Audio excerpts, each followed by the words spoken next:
یوں کہہ کے اپنا پاؤں وہ پتیلے کے نیچے رکھا. سلیمان فارسی نے اپنا پاؤں پتیلے کے نیچے رکھا تو 5 انگلیوں میں سے 5 فلیمز نکلنے شروع ہوئے. گیس کے چولہے میں سے کس طرح فلیمز نکلتے ہیں. اب جو وہ فلیمز پاؤں میں سے نکلنے شروع ہوئے، ابو ذر کے لیے یہ ٹو مچ تھا. وہ اتنے پریشان ہوئے، اتنے حیران ہوئے کہ بھاگ کے گئے علی کے پاس، بھاگتے گئے پسینے سے شرابور. انسان کے پاؤں کی انگلیوں میں سے فلیمز نکلے، عقل گوارا نہیں کرتی. لیکن ابو ذر نے آنکھ سے دیکھا تھا. علی کے پاس بھاگتے ہانپتے پہنچے، کہتے یا علی منع کہتے تھے تیرا سانس درست ہو جائے، مگر اس کو صبر کے دیتے. یا علی، سلیمان فارسی کے پاؤں میں سے آگ نکلتی. مولا نے ہنس کے فرمایا تو نے تو ابھی کچھ نہیں دیکھا، سلیمان کے پاس بہت کچھ ہے. ٹھنڈا ہو گیا.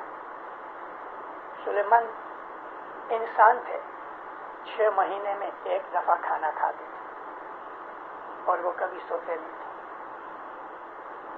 کبھی نہیں سوتے. کبھی کبھی ایسا بیٹھے بیٹھے آنکھیں بند کر لیتے تھے لیکن سوتے نہیں تھے. 6 مہینے میں 1 دفعہ کھانا کھاتے تھے. 253 برس کی عمر گزر. مذہب ایک ایسی چیز ہے کہ اگر انسان اس کے اوپر چلے تو خدا کی قربت اور خدا کی طاقت اس کے اندر پیدا ہوتی ہے. وہ خدا نہیں بنتا جب تک کہ روح اس کی بدن کے اندر ہے، لیکن بدن میں سے روح آزاد ہو جانے کے بعد وہ روح خدا کے نور میں مل جاتی ہے. ہمارا جو طریقہ ہے تو وہ یہ طریقہ ہے. ہمارے گنانوں کے اندر سلیمان کے لیے یہ الفاظ ہیں کہ سلیمان اور ابو ذر غفاری مکھی قمریہ تھے. عمار بن یاسر بھی مکھی قمریوں میں سے تھے. ہمارے اندر ان زمانے کے مکھی قمریوں کے نام ہیں. میں نے آپ کو کہہ دیا کہ اس زمانے کے اندر مکھی نام نہیں ہوتا تھا کیونکہ عربی لفظ نہیں ہے یہ، مگر اس زمانے میں ان کا جو کچھ بھی نام تھا یا پوزیشن تھی. نبی کریم کبھی کبھی ان کو عامل کہا کرتے تھے. عربی زبان کے اندر ایک لفظ معزون ہے کہ جو آج بھی سینٹرل ایشیا کے اندر وہ جگہ کے جو چین اور روس کے بارڈر کے اوپر ہے وہاں لاکھوں اسماعیلی بستے ہیں، اور ان اسماعیلیوں کے اندر جو اپنی جماعت ہے مکھی کو معزون اول کہتے ہیں، کامڑیا کو معزون ثانی کہتے ہیں. پھر اسی طرح سے ایسے اور بھی علاقے ہیں کہ جیسے کہ یہی چین یا یہ کوکیشیا، یورال کا، تاجکستان کا، ازبکستان کا یہ جو علاقہ ہے آذربائیجان کا، آذربائیجان جو نارتھ ہے آدھا رشیا میں ہے، آدھا جو ساؤتھ علاقہ ہے وہ ایران کے اندر ہے. ان علاقوں کے اندر مکھی کو عزیز اول کہتے ہیں، کامڑیا کو عزیز ثانی کہتے ہیں، عامل بھی کہتے ہیں، مکھی بھی کہتے ہیں. تو اس زمانے کے اندر جو بھی اس گروپ یا اس جماعت کے اندر یہ 2 بڑے آفیسرز ہوتے تھے وہ یہ 2 جنے تھے. سلیمان بھی تھے، ابو ذر غفاری بھی تھے. ہمارا جو دین ہے اسلام، اس پر ہم اسماعیلی طریقے سے چلتے ہیں، اور ہم نے اپنی راضی خوشی امامت کو قبول کر کے علی علیہ السلام کے زمانے سے لے کے آج تک ہمارے باپ دادا امامت کو مانتے چلے ہیں. امامت ہماری زندگی کا مرکز ہے، یعنی وہ ہمارا ایم ہے. امامت ہمارا سینٹر ہے. امامت ہمارے لیے ہب کی طرح ہے کہ جس کے ارد گرد سارا پہیہ گھومتا ہے. امامت ہمارے مذہب کا سب سے بڑا فاؤنڈیشن ہے.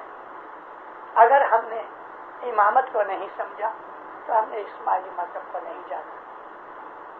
اب جو امامت ہے وہی اللہ کا نور ہے.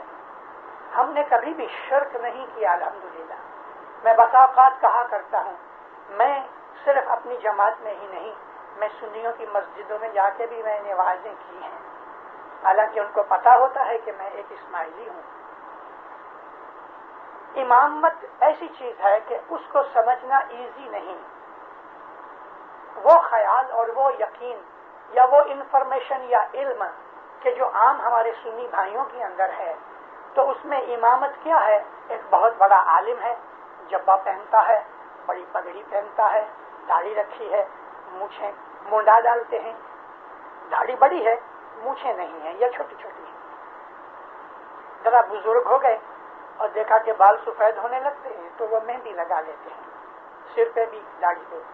اب یہ شکل بنانے کی ضرورت کیا پڑی کہ رسول اکرم ایسا ہی کرتے تھے، مہندی لگایا کرتے تھے داڑھی کو، اپنے بالوں کو. اور وہ آدمی اس نے قرآن یا حدیث کا علم سیکھا ہوا ہے اور وہ فتویٰ دینے کے لائق ہے، بس اس کو انہوں نے عالم کہہ دیا، اور تھوڑا اور آگے گیا تو علامہ بنا دیا، تھوڑا اور اوپر گیا تو مجتہد کہہ دیا، اور سب سے بڑا درجہ دے دیا تو اس کو امام کہہ دیا. اس لیے وہ بخاری کو بھی امام کہتے ہیں، حاکم کو بھی امام کہتے ہیں، غزالی کو بھی امام کہتے ہیں، شافعی کو بھی امام کہتے ہیں. ان کے اندر جو امامت ہے نا، تو وہ کسی بھی عالم شخص کو دی جاتی ہے، جھوڑے کی طرح بانٹ دیتے ہیں. ہمارا جو طریقہ ہے اس کے اندر ہم بڑے سے بڑے عالم کو بھی امام نہیں کہہ سکتے. امام ایک ہی ہوتا ہے، اور امام وہ ہے کہ جو علی نبی کی جانشینی میں سے، علی کی اور نبی کی آل اور اطرت میں سے اترتا ہے. ہم اسی کو امام مانتے ہیں. جیسے کہ دوسرے بھی ہمارے شیعہ بھائی ہیں، وہ امامت کو جس طرح مانتے ہیں ہم اس طرح مانتے ہیں، تھوڑا اور بھی زیادہ مانتے ہیں. لیکن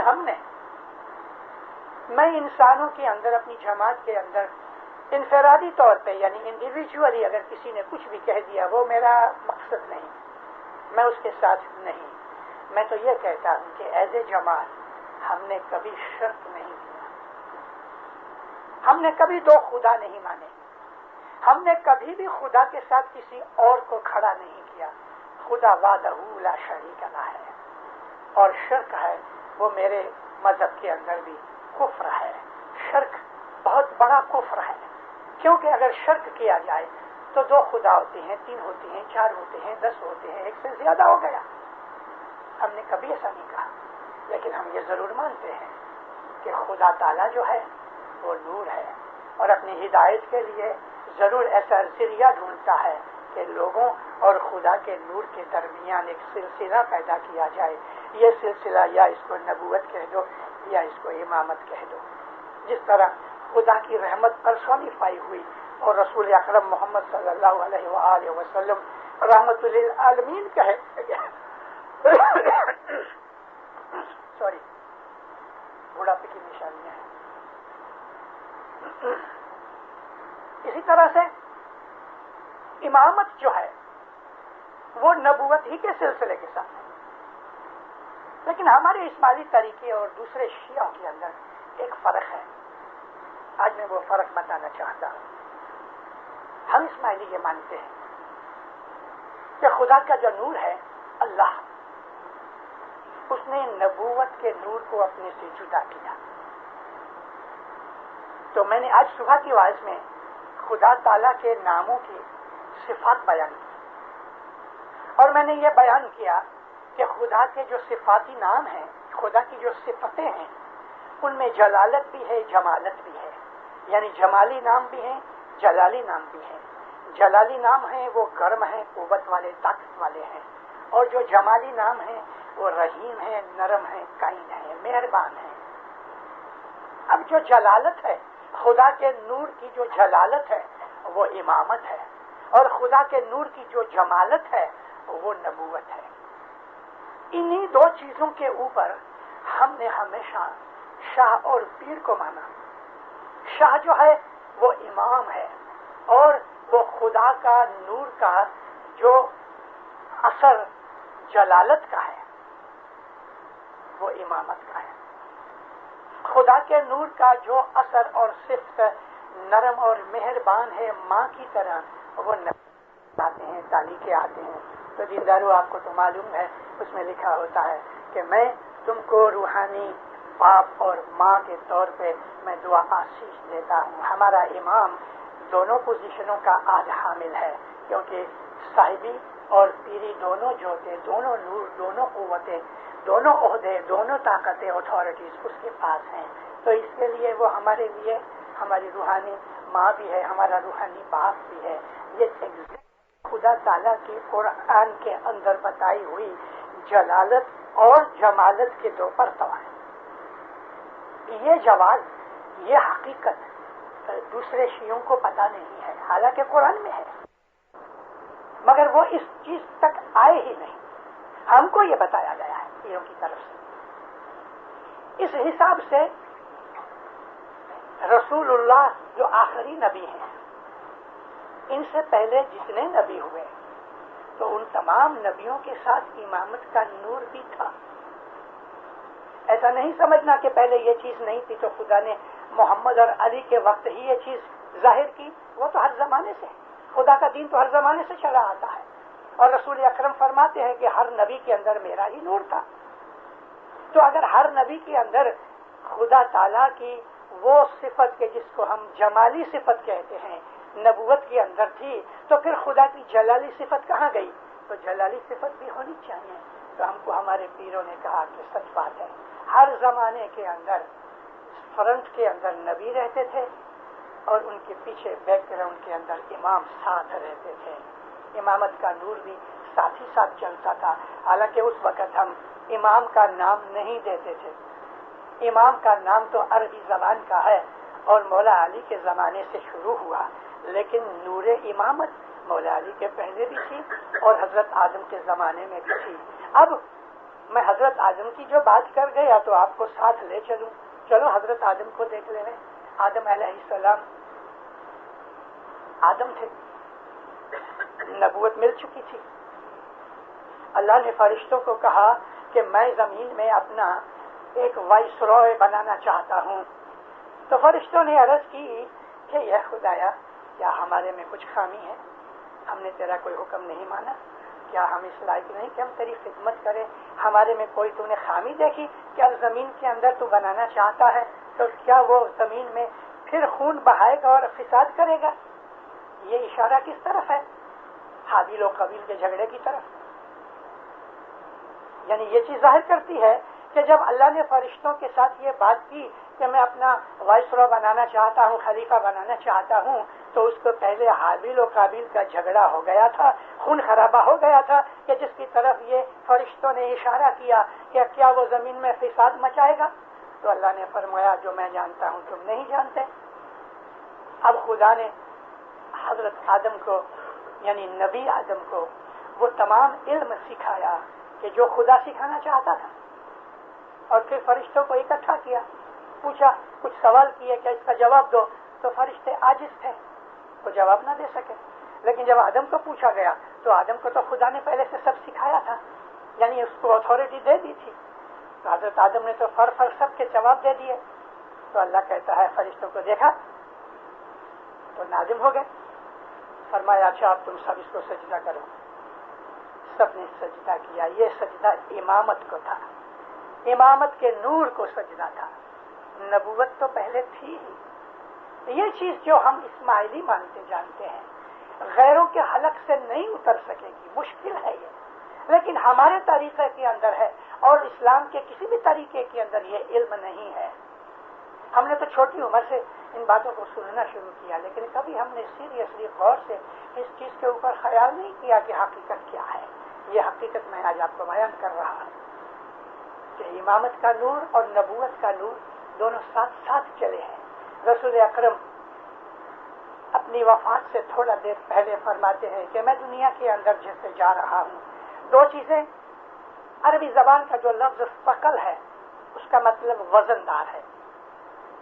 بہت ایسی چیز کہ جس کو ہم جلدی سے ہضم نہیں کر سکتے اس کو بھی کہتے ہیں غذاء ثقیل، یعنی وہ غذا کہ جو بڑی وزن دار بھاری ہے، جلدی سے ہضم نہیں ہو سکی. مگر یہاں ثقل کا نام رکھ کے رسول اکرم نے جو کہا تو اس میں کتنی بڑی خوبی رکھی کہ میں دو بھاری چیزیں، ثقلین کی حدیث کا ذکر کرتا ہوں، میں دو وزندار چیزیں، بھاری چیزیں، ثقیل چیزیں چھوڑے جاتا ہوں. ثقیل کا مطلب یہ بھی ہے کہ وہ چیزیں ہیں کہ جن کو تم اچھی طرح سمجھ نہیں سکو گے، یہ وہ چیزیں ہیں کہ جو بہت امپورٹنٹ ہیں، یہ وہ چیزیں ہیں کہ جو تم اٹھانے کے لائق نہیں ہو، یہ وہ چیزیں ہیں کہ جن چیزوں کے اوپر ساری زمین و آسمان کی ہستی کا دار و مدار ہے۔ یہ دو چیزیں، ایک تو امامت ہے اور دوسرا کتاب اللہ۔ حدیث میں امامت کا نام نہیں ہے، لیکن حضرت رسول اکرم کی حدیثوں میں یا تو اطرتی کا نام آتا ہے یا اہل بیتی، میری اہل بیت یا میری اطرت۔ اور حضور نے اس چیز کا خلاصہ بھی کیا ہے کہ اہل بیت سے میرا مطلب یہی ہے، علی ہے، فاطمہ ہے، حسن حسین ہے۔ یہ بھی سنیوں کی حدیثوں میں سے ہمیں ملتا ہے۔ ایک دن نبی کریم بیٹھے تھے، ذرا تھوڑی تھوڑی بوندا باندی، بہت تھوڑی تھوڑی بوندا باندی ہوتی تھی، ٹھنڈی ٹھنڈی ہوا چل رہی تھی، تو رسول اکرم کالی کملی اوڑھے بیٹھے تھے۔ اس زمانے کے اندر چھوٹے چھوٹے مٹی کے مکان تھے، دروازے بھی ایسے ہی تھے، دروازہ کھلا تھا، ٹھنڈی ہوا آ رہی تھی، تو تھوڑی بچے جیسے ہنستے ہیں دوڑتے دوڑتے اس طرح سے آوازیں آنی شروع ہوئی، تو یکا یک دیکھا تو حسن حسین ایک دوسرے کا ہاتھ پکڑے ہوئے بھاگتے بھاگتے ہنستے ہنستے کلکلیاں کرتے کرتے چلے آ رہے ہیں۔ رسول اکرم نے اپنے ان پیارے نواسوں کو دیکھا تو وہ جو کمبلی اوڑھی ہوئی تھی اس طرح کر کے کھول دی۔ جیسے ہی کھول دی تو دونوں بیٹے آ کے آپ کے زانوؤں کے اوپر گود میں بیٹھ گئے اور اپنی کمبلی میں ان کو لپیٹ لیا، دونوں کو کس کیا۔ ان کے پیار کی جو باتیں ہیں وہ تو حدیثوں میں بے شمار ہیں۔ تھوڑی دیر ہوئی تو ماتا فاطمہ ان کے پیچھے چلی آتی ہیں، رسول اکرم نے اس کو نزدیک بٹھا کے اور سامنے بٹھایا اور اپنی کمبلی میں اس کو بھی لے لیا۔ یہ جو کمرہ تھا یہ بی بی عائشہ کا کمرہ تھا، اور اس دن بی بی عائشہ کی باری تھی کہ جب رسول اکرم یہاں آئے۔ تھوڑی دیر ہوئی تو حضرت مولا مرتضیٰ مشکل کشا چلے آئے، تو آپ نے کمبلی پھر کھولی، بی بی فاطمہ ذرا ہٹ گئی تو حضرت رسول اکرم بھی آ گئے، ان کو بھی کمبلی میں لے لیا، آواز لگائی، اے عائشہ عائشہ عائشہ۔ عائشہ جب ہی آئی، دیکھیے میرے اہل بیت ہیں۔ حضرت عائشہ کہتی ہیں میں اس میں آؤں؟ فرمایا نہیں۔ اب اس قسم کی 2-3 حدیثیں ہیں۔ اب یہ عائشہ کے گھر کی حدیث ہے، بالکل اسی طرح سے حضرت ام سلمہ تھی نا، ان کے گھر کی بھی ایسی ہی ایک حدیث ہے، اور ام سلمہ بیان کرتی ہیں کہ یا نبی میں اس کمبلی کے اندر بلینکٹ میں آ جاؤں تو آپ نے منع کیا۔ یہ میری اہل بیت ہے۔ ایک دن حضرت حسین علیہ السلام چھوٹے تھے اور آپ نے اس کو بغل میں ڈالا ہوا، اس دن بھی ذرا ٹھنڈی کا دن تھا۔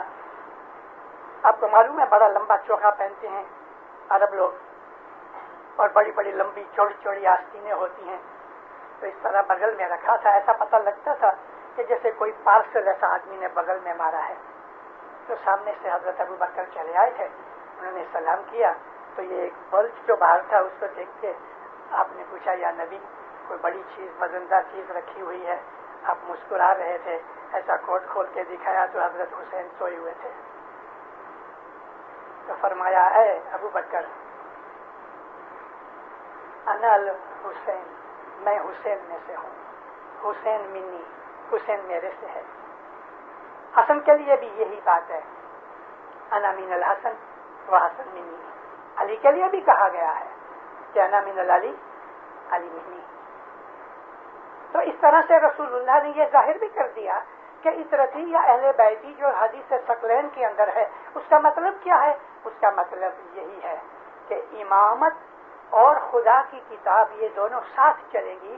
فرمایا حوض کوثر تک یہ میرے سے ایک دوسرے سے جدا نہ ہوگی، اور حوض کوثر میں آ کے مجھ سے ملیں گی، یعنی قرآن، کتاب اللہ اور امامت۔ نبوت ابھی ختم ہو گئی، اب اس کتاب کے اوپر تنزیل کا جو سلسلہ تھا وہ ختم ہو گیا، اب جو تعدیل کا سلسلہ ہے وہ امامت کا حق ہے کہ قرآن شریف کا کون سا حکم زمانے کے حساب سے اپلائی کیا جائے، یہ حق صرف امام کا ہے اور کسی کا نہیں۔ تو کتاب اللہ، حضرت عمر نے کہہ دیا کہ حسبنا کتاب اللہ، ہم کو اللہ کی کتاب بس ہے، یعنی انہوں نے امامت کو چھوڑ دیا۔ اور رسول اللہ نے یہ بھی کہا ہے کہ ان دونوں چیزوں میں سے اگر تم نے ایک چیز رکھی اور ایک چھوڑ دی تو تم گمراہ ہو جاؤ گے قیامت تک۔ اور مسلمان واقعی گمراہ ہو گئے کہ جہاں تک کہ امامت کا تعلق ہے۔ رسول اکرم نے یہ بھی فرمایا تھا کہ یہ دونوں چیزیں اس طرح سے بٹی ہوئی ہیں کہ جیسے رسی کے اندر دو بڑی رسیاں ہوتی ہیں اور وہ انٹرٹوائنڈ ہوتی ہیں، اور یہ وہ رسی ہے کہ جو حبل اللہ متین کے طور پہ اللہ تعالیٰ نے قرآن شریف میں فرمائی ہیں۔ ہم اسماعیلی بڑے خوش نصیب ہیں کہ ہمارے پاس امامت کا سلسلہ موجود ہے اور ہم نے امامت کا دامن پکڑا ہوا ہے، مگر دینداروں، ہماری حالت ایسی ہے کہ ہم نے امامت کی بیعت کی، رسول اکرم کا یہ فرمان مان کے ہم نے امامت کو قبول کیا، اللہ کا فرمان مان کے اطیع اللہ اور اطیع الرسول اور اولی الامر کا ہم نے حضر امام کی بیعت کی، اور ہم نے اللہ رسول کا حکم مانا، حضر امام کی بیعت کی۔ سچ بات ہے، لیکن کیا سچ مچ ہم نے حضر امام کے ساتھ کیے ہوئے پرومس کو پورا کیا؟ بیعت کا مطلب یہ پرومس ہوتا ہے کہ یا مولا تو میرا امام ہے، میں تیرا مرید ہوں، میں تیرا حکم مانوں گا، تو جو کہے گا میں وہ کروں گا اور تجھ کو راضی رکھنے کے لیے سب کچھ کروں گا۔ حضرت امام فرماتے ہیں کہ کوئی چیز اس سے زیادہ مجھ کو خوش نہیں کرتی جتنا تم جب جماعت خانے میں آتے ہو، اور یہ دیکھ کر کہ تم جماعت خانے میں آتے ہو میں اتنا خوش ہوتا ہوں کہ اس سے زیادہ اور کوئی خوشی نہیں ہے۔ مولا فرماتے ہیں اس سے زیادہ کوئی چیز مجھے دکھ نہیں دیتی جب میں یہ دیکھتا ہوں کہ تم جماعت خانے میں نہیں آتے۔ دیندارو، اب میں آپ کے اوپر چھوڑتا ہوں، آپ کا دل کیا کہتا ہے؟ حضرت امام کو امام مان کے آپ یہ چاہتے ہیں حضرت امام کو دکھ دو؟ اور اگر حضرت امام کو کہ جس کی بیعت کر کے آپ اس کو دکھ دے رہے ہو تو پھر آپ کا ایمان کیسا ہے؟ آپ کا ایمان کہاں گیا؟ آپ تو امام کو دکھ دے رہے ہو، بجائے اس کے کہ اس کا فرمان مانو آپ اس کو دکھ دے رہے ہو، اور وہ بھی ڈالر کی خاطر، چند ڈالر کی خاطر۔ میں ایسا نہیں کہتا کہ رزق پیدا نہ کرو، رزق پیدا کرنا، بیوی بچوں کو مینٹین کرنا ہماری عبادت میں شامل ہے۔ رسول اکرم فرماتے ہیں کہ ایک لقمہ توڑ کے جو اپنے بیوی بچوں کے منہ میں ڈالتا ہے وہ مسلمان خدا کا عابد ہے، کیونکہ بیوی بچوں کو مینٹین کرنا، ان کا منہ میں لقمہ دینا خدا کی عبادت ہے۔ یہاں لقمہ دینے سے مطلب ایسا نہیں ہے گھر جا کے بیوی کے منہ میں لقمہ دو کے آیا بولی مشنری نے واعظ میں کہا تھا۔ یہاں لقمہ دینے سے مطلب ہے آپ ان کو مینٹین کرو، ان کے کپڑے کے لیے، بچوں کے کپڑوں کے لیے، ان کے کھانے کے لیے، ان کے رہنے کے لیے، ان کی تعلیم کے لیے، ان کی ہیلتھ کے لیے۔ یہ تمام چیزیں مرد نے اپنے اوپر اٹھائی ہیں، اور عورت کا فرض ہے کہ وہ اپنے مرد کی ساتھی بن کے اس کی مددگار بنے، لیکن ہیڈ آف دی فیملی ہے وہ اسلامی نظریے سے مرد ہوتا ہے۔ میں یہاں کی ویسٹرن کنٹریز کی حالت کو اچھی طرح جانتا ہوں۔ ویسٹرن کنٹریز کی طرف منہ کر کے آپ ان کی تقلید اور ان کے پیچھے بھاگنے کی کوشش مت کرو، اپنے مذہب کو دیکھو اور اپنے مذہب کی کلچر کے اوپر عمل کرو۔ ہمارا مذہب یہ ہمیں سکھاتا ہے کہ ہم ملٹیپل فیملیز کے ساتھ رہتے ہیں، یعنی جوائنٹ یونائٹڈ فیملیز، جس کے لیے حضرت امام نے اپنے فرمانوں میں ہمیں بہت دفعہ فرمان کیا ہوا ہے۔ ہم کو اپنے مذہب میں سے سب چیز سیکھنی چاہیے۔ کوئی بھی کوشچن آپ کے منہ میں، آپ کے دماغ میں آ جاوے، آپ کے سامنے آ جاوے، تو اس کا جواب اپنے مذہب میں ڈھونڈو۔ غیر کیا کرتے ہیں اس کے ساتھ ہمیں کوئی تعلق نہیں۔ ہمارا مولا کیا کہتا ہے، امام کیا فرمان کرتا ہے، ہمیں اس کے اوپر عمل کرنا ہے۔ اور امام کے ساتھ آپ نے بیعت کی ہے، ہم سب نے کی ہے۔ حضرت امام تخت نشین ہوئے تو پہلے جو چند آدمی تھے جنہوں نے امام کی بیعت کی ہے، الحمدللہ ان کے اندر یہ غلام بھی موجود ہے۔ امام کی بیعت کا مطلب ہی یہ ہے کہ میں نے اپنا آپ سب کچھ تجھے سپرد کر دیا، اور یہی وہ مقصد تھا جو رسول اکرم بیعت لیتے وقت وعدہ کیا کرتے تھے۔ ابو ذر غفاری کو کہہ دیا کہ میں تیری بیعت قبول کرتا ہوں کہ ہمیشہ حق پہ رہنا، اور حضرت ابو ذر غفاری کے اوپر حضرت عثمان اور معاویہ نے جو ظلم کیے ہیں، آنکھوں میں سے آنسو اتر آنے، اتنے ظلم پڑھتے پڑھتے اگر ہوتے ہیں، یعنی ان کے اوپر کیے ہوئے ظلموں کو پڑھ کے آنکھیں بھر آتی ہیں، تو حضرت ابو ذر کی خود کی حالت کیسی ہوگی؟ لیکن اس بہادر شیر نے، اس وفادار رسول اکرم کے مرید نے، اس سچے مومن اور مسلمان نے، اس خدا کے عاشق نے اف نہیں کی اور ہمیشہ حق بولتے رہے۔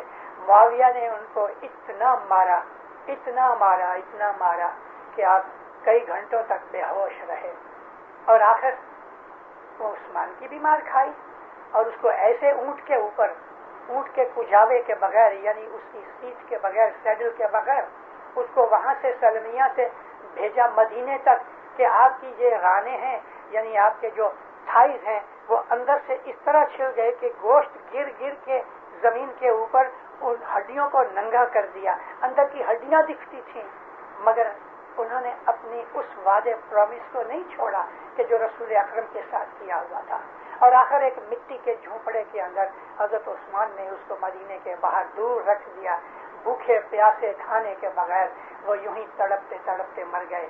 لیکن حضرت ابو ذر غفاری نے اپنے اس نبھایا پرومس کو۔ ہم نے بھی حضرت امام کے ساتھ پرومس کیا ہے۔ امام کا مطلب کیا ہے؟ اگر آپ نے امام کا حکم نہیں مانا تو آپ مرید کیسے اور وہ آپ کا امام کیسے؟ امام تو یہ ہوتا ہے کہ جس کے سامنے ہم سر تسلیم خم کر دیں، اور حضرت امام کہ جس کو ہم اگر خوش نہیں کر سکتے چلو نہ صحیح، دکھ تو نہ دو، اور وہ دکھ مولا کہتا ہے اس سے زیادہ مجھے کہیں نہیں ملتا کہ جب میں دیکھتا ہوں میرے روحانی بچے جماعت خانے نہیں آتے۔ اب بتاؤ، جو آپ نے اپنے امام کو ہی دکھ دینا شروع کر دیا تو اس آدمی کا درجہ کیا؟ کنہوں نے رسول اور علی کو دکھ دیے تھے؟ کنہوں نے دیے؟ کیا ہم بھی ان لوگوں کے گروپ میں شامل ہونا چاہتے ہیں کہ ہم اپنے حضرت امام کو دکھ دیں، اور وہ اس لیے دیں کہ ہمیں دنیا کی محبت ہے؟ رزق کی میں بات کر رہا تھا، آپ کی اگر شام کے وقت جاب ہے خوشی سے جاؤ، خدا آپ کو برکت دے دے، لیکن مولا کو کہو مولا میں جاب کی وجہ سے جماعت خانے نہیں جا سکتا، تو قادر مطلق ہے، ایسا نہ ہو کہ میری جاب تو ایسی بدل دے، یا مولا ایسا کام دے کہ میں روز تیرے دروازے پہ آ کے تجھے سلام کروں، شکر گزاری کا سجدہ کروں اور میں تیرے ساتھ ملاقات کروں، یا مولا ایسا نہیں ہو سکتا، کبھی آپ ایسی دعا مانگو، میں آپ کو کہتا ہوں کہ چند مہینوں کے اندر ہی مولا آپ کا وہ بندوبست کر دے گا کہ آپ جماعت خانے بھی آ سکو، اپنی روزی بھی کماؤ۔ اور پھر بھی وہ لوگ کہ جو شام کے وقت جماعت خانے نہیں آ سکتے، تو دینداروں کیا صبح کے وقت منع کیا گیا ہے کہ آپ صبح بھی جماعت خانے نہ آؤ؟ آپ اگر جماعت خانے ہی نہیں آتے تو میں پوچھتا ہوں کہ مذہب کا کون سا کام آپ کر رہے ہو؟ جو سب سے پہلا کام ہے کہ مدرسے میں جانا، اگر مدرسے میں ہی بچہ نہ جائے تو اس علم کیا سیکھے گا؟ ہاں، ہم کو حضرت امام نے اجازت دی ہے کہ اگر تمہاری جاب ہے تو کہیں بھی ہو دعا پڑھ لو، اجازت ہے، اور اتنا تک حکم بھی ہے، کوئی گناہ نہیں، مگر ساتھ ساتھ جماعت خانے آنے کا یہ جو فرمان ہے اس فرمان کے اوپر عمل کرنے کا کیا سوچا آپ نے؟ شام کو نہیں آ سکتے تو کیا صبح نہیں آ سکتے؟ اگر صبح نہیں آ سکتے تو کیا شام کو نہیں آ سکتے؟ اور اگر ایسی ہی جاب ہے کہ جو 20 گھنٹے چلتی ہے، شام کو 5 بجے سے لے کے صبح 8 بجے تک، تو دینداروں ایسی جاب تو میں نے کبھی دیکھی نہیں۔ پھر بھی اگر ہو بھی سکے ایسی جاب کہ جو 18-20 گھنٹے چلتی ہے، نہ شام کو آ سکتے ہو نہ صبح آ سکتے ہو، تو اس پروردگار سے مدد مانگو کہ یا مولا تو ایسا ہے کہ 2 گھنٹے اگر میں روزی پیدا کروں تو مجھے اتنی روزی دے سکتا ہے کہ مجھے 12 گھنٹے محنت کرنے کی ضرورت نہیں۔ آپ نے کبھی خدا کو کہا کہ اے خدایا میرا یہ کام برابر نہیں، میں تیرے سے دور ہٹ رہا ہوں، مجھے ایسا کام دے کہ میں دنیا بھی سنبھالوں، میں تیری محبت میں بھی سرشار رہوں؟ ایسے کبھی دعا مانگی؟ اور اگر ایسی دعا مانگی ہے تو میں آپ کو اگر نہیں پوری ہوئی تو مجھے اس میں شک ہے۔ کانپور کے اندر اپنا ایک بہت بڑا مشہور اسماعیلی، بعد میں تو وہ وارث بنا، اس کا نام جیوا اسماعیل، چھوٹا آدمی تھا، ینگ تھا، چمڑے کا ویپار کرتا تھا، مگر فیملی اسٹرکچر ایسا تھا کہ اس کے دل کے اندر یہ لگا تھا بھوکا مر جاؤں مگر جائمات کھانا نہیں چھوڑوں۔ روزی وہ دیتا ہے، وہ پروردگار ایسا روزی دینے والا ہے کہ ایک آنکھ کی پلک میں بادشاہ بنا دے گا۔ اور مومنوں، جس آدمی کو سخت محنت کے بعد روٹی ملتی ہے یہ بھی اس کے گناہوں کی وجہ سے ہے۔ روٹی آگے اور وہ پیچھے، اتنی محنت کرے کہ اس کو پیٹ بھر کے محض کھانا ملے، تو خدا کو کہو مولا میرے کچھ گناہ ہیں کہ میری روزی تنگ ہے، وگرنہ تو ایسا ہے کہ پتھر کے اندر پڑے ہوئے کیڑے کو بھی تو رزق دیتا ہے۔ اے پروردگار، اے رازق، اے رب العالمین، میرے گناہ بخش دے، میری روزی آسان کر دے کہ میں تجھ کو بھی یاد کروں اور میری روزی بھی اچھی طرح سے مل سکے۔ وہ ہے مالک ایسا کہ جیوا بھائی اسماعیل کی عادت تھی شام کو جماعت خانے سے ٹائم کے 1 گھنٹہ پہلے دکان بند کر دے رہے، چاہے کتنا بھی بڑا گاہک آ جاوے، یہ دکان بند کر کے گھر جاوے، نہا دھو کے بچوں کے ساتھ بیٹھے چائے وغیرہ پیے، جماعت خانے چلے جائے۔ 365 دن۔ 1914 کی لڑائی لگی، اس وقت اس کی عمر بہت چھوٹی تھی، 16-18 کی بات ہے۔ ایک بڑا بیپاری آگرہ سے جس کا کارخانہ تھا بوٹ کا، وہ کچھ مال خریدنے کے لیے آرمی کا کوئی بہت بڑا کانٹریکٹ تھا، گیا کانپور گیا، اس کا نام سنا ہوا تھا جیوا اسماعیل کا۔ اس کی دکان پہ گیا، شام کا وقت تھا، وہ دکان بند کر رہا تھا۔ اس نے سلام کر کے بیٹھا، کہتا ہے میرے کو 20,000 روپے کا مال چاہیے، آج سے 70-75 برس پہلے 20,000 یعنی آج کے 20 لاکھ روپے ہوئے۔ تو اس نے کہا معاف کرنا، میں ابھی دکان بند کر رہا ہوں، مجھے جانا ہے۔ تو بڑا حیران ہوا، کہتے کیا بات کرتے ہو، میں 20,000 روپے کا تمہیں میں ویپار دیتا ہوں، تم اگر 15-20 منٹ یا آدھا گھنٹہ بیٹھ جاؤ۔ کہتے سوری میں تو جاتا ہوں۔ اس آدمی کو جو آگرہ سے آیا تھا، اس کو بڑا غصہ لگا کہ میں اتنا بڑا ویپاری اتنا بڑا ویپار دیتا ہوں اور اس آدمی کو پرواہ ہی نہیں ہے۔ ہوا کر کے چلا گیا۔ اس نے تو دروازہ بند کیا، آرام اطمینان کے ساتھ گھر گیا، جماعت خانے گیا۔ اب یہ آدمی سارے بازار میں گھومتا رہا، سب جگہ، مگر جو مال چاہیے تھا اور جس قیمت پہ چاہیے تھا کچھ سودا بنا نہیں۔ اب یہ کہتا تھا جیوا بھائی کو کہ میرے کو آج کی رات کی گاڑی میں واپس جانا ہے۔ دوسرے دن صبح جب 8 بجے اس نے دکان کھولنے کے لیے آیا تو وہ آدمی اس کی دکان کھولنے سے پہلے وہاں تھڑے کے اوپر بیٹھا ہوا تھا۔ سلام کر کے اس کو جیوا بھائی نے پوچھا کیوں، سر مال نہیں ملا؟ کہتا ہے بس نہیں ملا، مجھ کو رات گزارنی پڑی۔ دکان کھولی، بیپار وہ 20,000 کا کہتا تھا، 30-35 کا کیا، بیپار ہو گیا، چائے پانی پی۔ وہ کہتا ہے کہ مجھے ایک بات کہو، کل اتنا بڑا بیپار میں لے کے آیا، تم آدھا گھنٹہ اس کے لیے نہیں ٹھہر سکتے؟ کہتا دیکھ میں خدا کے ساتھ پرومس کیا تھا کہ میں اتنے بجے آؤں گا، اب تو بتا میں خدا کو چھوڑ دوں تمہارے یہ 20,000 روپے کے لیے؟ اگر خدا چاہے تو مجھے 20 لاکھ دے سکتا ہے۔ اس کے اوپر بہت اثر پڑا کہ جس آدمی نے اتنی بڑی رقم کا بیپار محض عبادت کی خاطر خدا کی خاطر چھوڑ دیا، اس کے بعد اس آدمی نے ایسا تعلق پیدا کیا کہ اسے جو چیز چاہیے تھی وہ ادھر ہی سے لیتا تھا اور کبھی بھاؤ نہیں پوچھتا تھا۔ مولانا امام سلطان محمد شاہ صلوات اللہ علیہ ایک دفعہ آئے ادھر حسن آباد، مہمانیاں بہت تھیں، ایک آدمی نے مہمانی رکھی، مولا آ کے بیٹھے، اداس منہ، پھیکا منہ، غمگینی چھائی ہوئی، آنکھوں میں پانی آ گیا، پاؤں پہ گرا، کہتے مولا بہت دکھی ہوں۔ کیا ہے؟ کہتے خداوند روٹی آگے ہے میں پیچھے ہوں۔ مولا فرمایا کیا کام کرتے ہو؟ مولا کریانے کی میری ایک دکان ہے، میں 16 گھنٹے کام کرتا ہوں لیکن میرا پورا نہیں ہوتا۔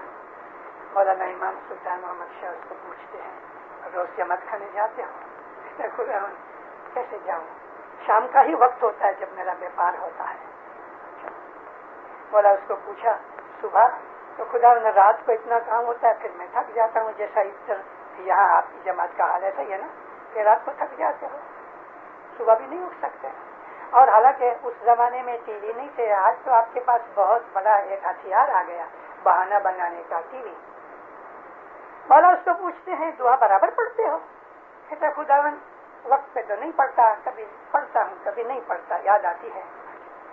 تو تم 10 بند تو کبھی خداوند پورا ہی نہیں ہوتا، 10 بند کیسے تم؟ امام سلطان محمد شاہ صلوات اللہ علیہ نے اپنے دست مبارک کو اپنے گلے کے اوپر رکھا، یہ اپنے کالر کے اور ٹائی کو اس طرح سے پکڑا کہ جیسے گلا دباتا ہے وہ بھی آدمی، اس طرح کر کے سب اس کو کہتے ہیں کہ دیکھ روز جماعت خانے جاؤ، برابر دعا پڑھو، برابر 10 بندو، پھر بھی تم آسودہ نہیں ہو نا تو ہم کو ادھر سے پکڑو، یعنی مجھ کو گردن سے پکڑو۔ ہے کوئی ایسا آپ کے اندر کہ جس کو پورا نہ ہوتا ہوئے اور برابر دسون دے اور برابر دعا پڑے اور روز جماعت کھانے آوے، پھر بھی اگر آسودہ نہ ہوئے تو مولا کو پکڑو، مگر اس کے پہلے ابو علی کو پکڑ لینا کہ بھئی تو یہ فرمان سنا کے گیا تھا۔ دیندارو، جو مذہب ہے نا، مذہب تھوڑی قربانی مانگتا ہے، مذہب کچھ قیمت چاہتا ہے، اور وہ قیمت یہ ہے کہ ہم مذہب کے اوپر دنیا قربان کر دے رہے ہیں۔ ہم اپنی دنیا بگاڑنا نہیں چاہتے۔ ہمارا مذہب یہ کہتا ہے کہ دنیا بھی سنبھالو، دین بھی سنبھالو۔ ہمارا مذہب یہ کہتا ہے کہ دنیا میں بھی بادشاہ بنو، دین میں بھی بادشاہ بنو، امیر بنو، مالدار بنو، اور انشاءاللہ بہت مالدار بنو گے۔ حضرت امام نے دعائیں دی ہوئی ہیں کہ نارتھ امریکہ میں جو میری جماعت ہے انشاءاللہ ایک دن بہت مالدار بنے گی، بہت مالدار۔ پھر صاحب کہتے ہیں مگر مجھے ڈر ہے وہ میرے کو بھول جائیں گے۔ گئے 20 برس سے کم، آہستہ آہستہ ہماری جماعت کینیڈا اور اسٹیٹس کے اندر آگے رہنا شروع کر رہی ہے اور بڑھ رہی ہے۔ انشاءاللہ 20-25 برس کے اندر یہاں 1 لاکھ اسماعیلی ہوئیں گے جو آج لگ بھگ 60,000 کے قریب ہیں۔ دیندارو، میں آپ کو یہ بھی خاطری سے کہتا ہوں کہ دن بدن اسماعیلی جماعت کی جو اکنامک کنڈیشن ہے وہ اچھی ہوتی رہے گی، فائنینشیل کنڈیشن بڑھتی رہے گی، ضرور بڑھے گی۔ 50 برس کے بعد تو شاید میں دنیا میں نہیں بھی ہوں گا، بلا شک نہیں ہوں گا۔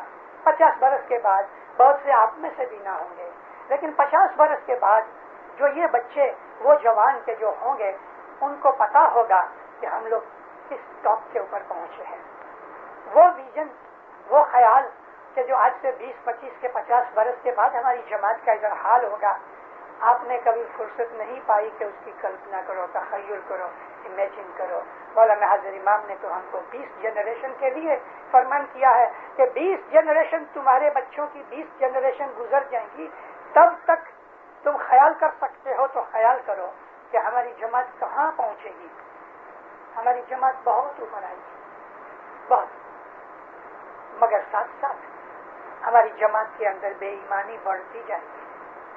میں نے کل بھی کہا تھا، آج واپس کہتا ہوں، اور 5 سال سے میں اب جماعتوں کے اندر کہتا آیا ہوں کہ دن بدن ہماری جو وسطی ہے نا، جس کو مردم شماری پاپولیشن کہتے ہیں، وہ بڑھے گی نہیں، گھٹے گی۔ ساری دنیا کی بات کرتا ہوں۔ کیوں گھٹ جائے گی؟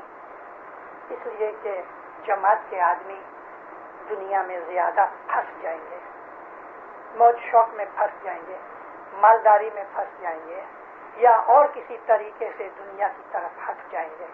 جو آدمی جماعت خانے نہیں آتا ریگولرلی، آہستہ آہستہ اس کے دل میں شک پیدا ہوگی، وہ ایمان گھٹتا جائے گا، دسویں بند ہو جائے گی، عبادت بند ہو جائے گی، دعا پڑھنا بند ہو جائے گا، اور کچھ ہی برسوں کے بعد وہ آدمی نام کا اسماعیلی ضرور رہے گا لیکن بعد میں ہٹ جائے گا۔ اور جب کوئی غیر آدمی اس کے ساتھ مذہب کی بات کرے گا، اس کے پاس کوئی جواب دینے کی طاقت نہیں ہوگی، تو اس کے دل کا تھوڑا بھی ایمان ہوگا وہ بھی نکل جائے گا۔ اور یہ سٹارٹنگ ہوتی ہے جماعت کے لیڈروں کے ساتھ دشمنی۔ فلاں لیڈر نے میرا اپمان کیا، اس لیے جماعت خانہ بند ہو گیا۔ ایک بہت بڑے بامبے اور کراچی کی اسماعیلی ایماندار، چست اور مشہور فیملی کا آدمی، آج وہ ظاہر پبلک میں پیپر میں یہ دے دیتا ہے کہ میں نے اسماعیلی مذہب ریناؤنس کیا۔ کینیڈا میں یہ بات بنی، اور آپ جانتے ہیں کہ وہ کون شخص ہے۔ میں اس ناپاک کا نام بھی لینا نہیں چاہتا جماعت خانے کے اندر، مگر کیوں ہوا یہ؟